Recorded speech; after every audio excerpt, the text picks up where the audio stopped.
Okay, let me get a little H2O in me because that show took everything out of me, man. NXT Takeover Dallas was everything I expected it would be. WrestleMania 32, Booty Mania, you got a lot to live up to. I hope you're ready for that because this show was great from top to bottom, just like its predecessors. This show, oh my god, so freaking good. And I'm gonna run down every single match on this card right now for you.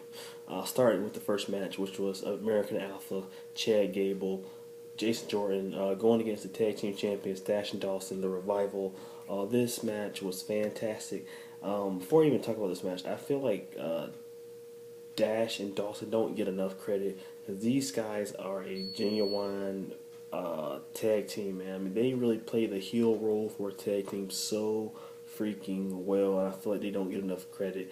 Every single match they've had since they become tag team champion, even before that, have been at least from eight to tens, man. I'm telling you, both Enzo and the Cass matches amazing. This match was no different.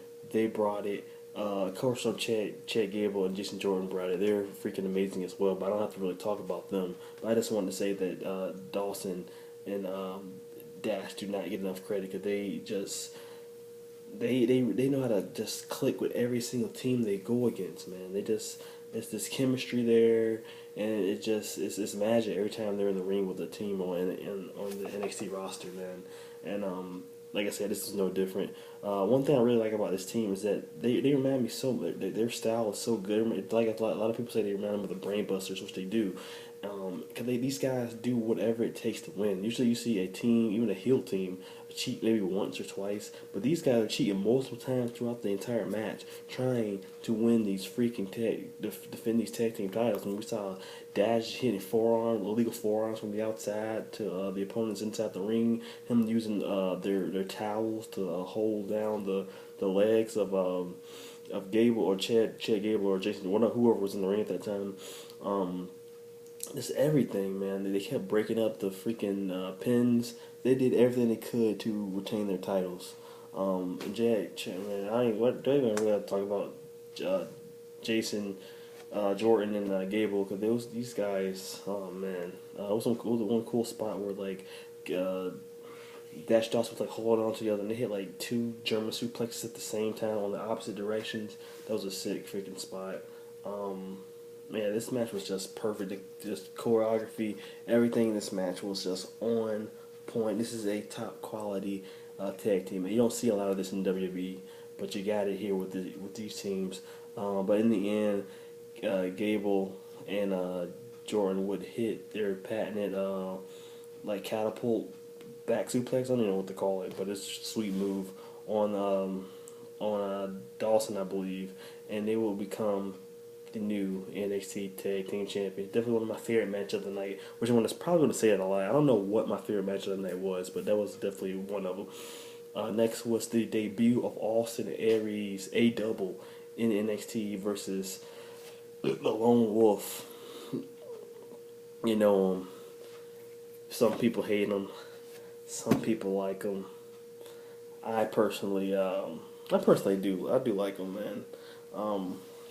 But yeah, this match was it was good. It was a freaking fight, man. It was a fight from beginning to end with these two, man. I'm telling you,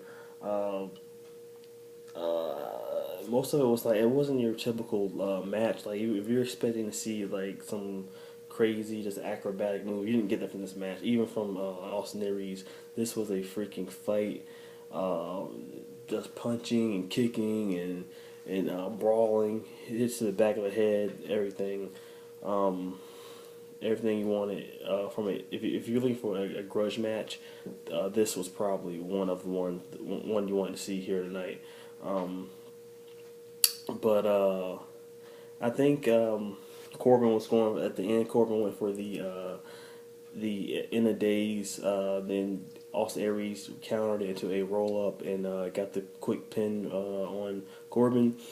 So I actually was going. I thought Corbin was actually going to win this matchup, but actually Austin Aries was the one who got it done here tonight. And hopefully this feud continues. 'Cause I want to see more out of these two because I feel like we didn't get. I mean, we got a good match, but I feel like it could have been a little bit better. But not taking anything away from it. It was fantastic. I liked it, but it was probably. I mean, if I had to pick this match on the scale from the top of the card to the bottom, this would be towards the bottom. But that does not mean it was bad. So don't think that. Next, we had another debut. The debut of Shinsuke Nakamura facing Sami Zayn, and this is supposedly Sami Zayn's final match on NXT. We will see about that. But this is actually, I think this was my favorite match literally my favorite match on the entire card, because my God, the King of Strong Style came to play, because there was some stiff freaking shots in that entire match.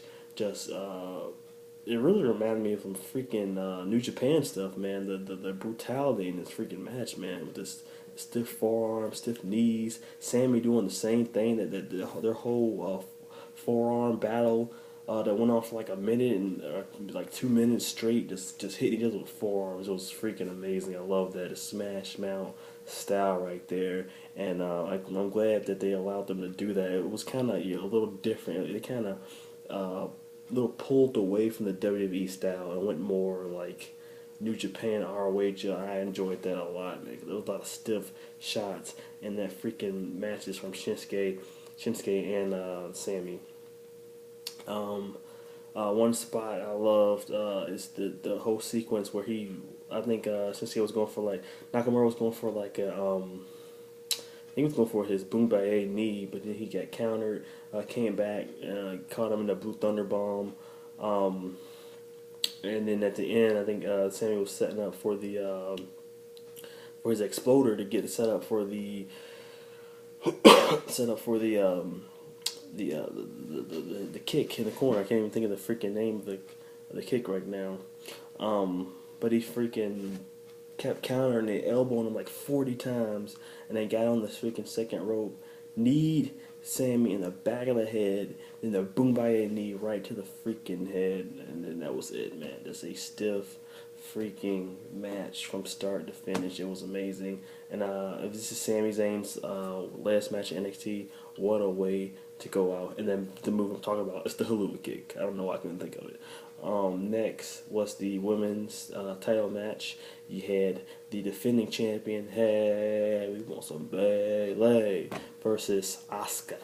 I was looking forward to this match as well, because the girls in NXT they bring it every single match, and this also was no different. Bayley is one of my favorite divas, not just in NXT, but on the entire roster, and I'm always going for her. I mean, as much as I don't like Asuka, I was like, God, I still kind of want Bayley to retain. I want this train to keep moving, because it's just so, every match that she's in is great, and I just love her energy, and I just love everything about her. I see her as the face of this freaking company when it comes to the women. I really do. I see her selling so much about. I can talk about that later. But anyway, the match.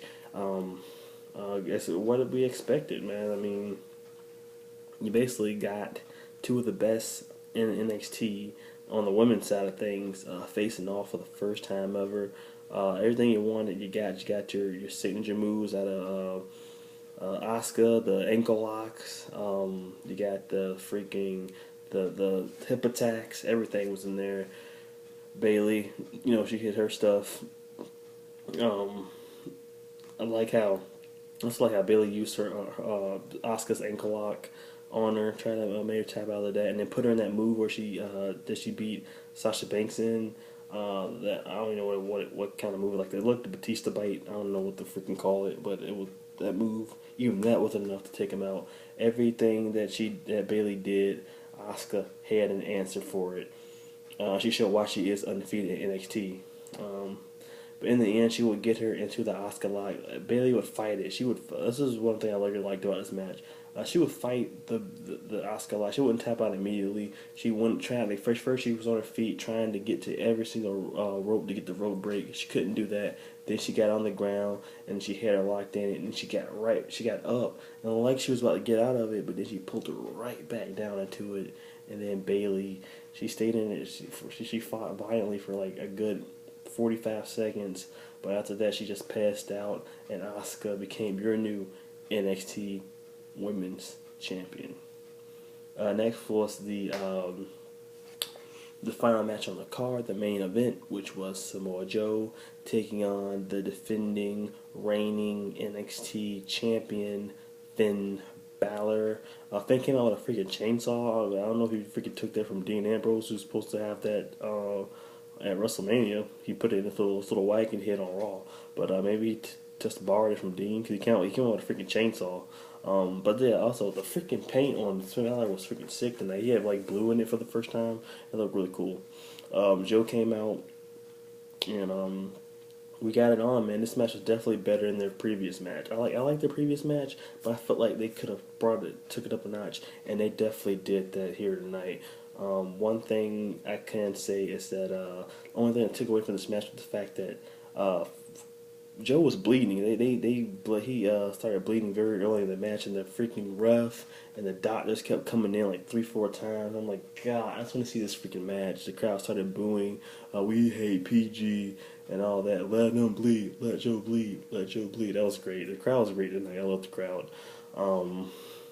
But man, that was pretty annoying. But once we got past that, oh man, the match got turned up, and the counters, the brutality. There was one point where like Joe like just chucked freaking Finn Balor over the barricade, like he freaking killed him. And he literally looked like in this match, Samoa Joe was trying to literally destroy Finn Balor, and I loved every single second of it. And Finn also doing his best to bring it. In the match, he hit his coup de grace, went for the Bloody Sunday, but then got that counter right into that coquina clutch. I thought that was it right there. That was the end. I thought we were going to have ourselves a new champion, but it wasn't to be, because Finn Balor would use his brains and would go to do the Bret Hart finish, where he would like use climb his while he was in the coquina clutch, use his feet to get leverage from the turnbuckle, then fall backwards into a pin. Vintage Bret Hart. So that he would retain the championship. I forgot to also mention that he also kicked out of the freaking Muscle Buster. So, bro, Joe just could not put him away. But what a fantastic match! Oh, this is probably another one of my favorite matches. I don't know. It's between Sammy and Nakamura in this match. Both of these matches were top notch, and also the tag match at the very beginning. But yeah, that's your entire card for NXT Takeover Dallas. Man, WWE has a lot. The main roster has a lot to live up to at WrestleMania, man. They better be bringing some swerves. The matches better be top notch, because NXT, like I said, brought it tonight. Definitely go check out this show. If you already checked it out, tell me what you think about the show in the comments below. Do you agree with what happened tonight? Do you agree that Finn Balor should remain the champion? I want to know below, because I really thought he was going to lose the title tonight, but he retained it. But yeah, guys. My next video will be the review of WrestleMania 32. I'm not gonna call it Booty Man. I'm gonna give it a chance. We'll see what happens. But until then, guys, comment, rate, subscribe, stay cool, everybody. Peace.